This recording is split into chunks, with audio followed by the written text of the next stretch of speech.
slow down, tutaendelea na tutasimama na wananchi kwa sababu those are the mandate that we are given by the people of Kenya.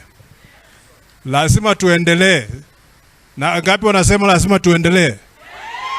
Lazima tuendelee, si ndio? Sisi tuko tayari and we shall not fear those plates. You can throw them as much as you can. We will buy even more. Sile magari za kurusha match, they are only used in South Africa, apartheid. Now they are being used on us here in a free Kenya. We condemn them in the highest level. God bless you. Aya, asante sana mheshimiwa team.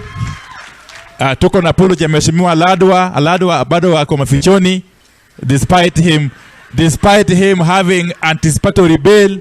The police are still hunting him down like a antelope. And let me also say this.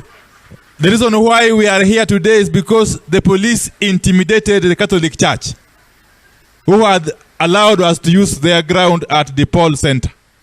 So the police intimidated the Catholic Church, and that's why we had to come back and have this session, this function here today. In fact, this regime is totally afraid of everything and anything. As we speak, they are also intimidating the banks not to allow us to open a bank account, to collect funds, to support those who have been injured, the families of those who have died. They are intimidating everybody, including Safaricom. Okay, you must understand that we are living in extremely difficult times. Honorable Ambua, then Honorable Mheshimiwa Waziri Eugene Wamalwa will come to conclude. Thank you.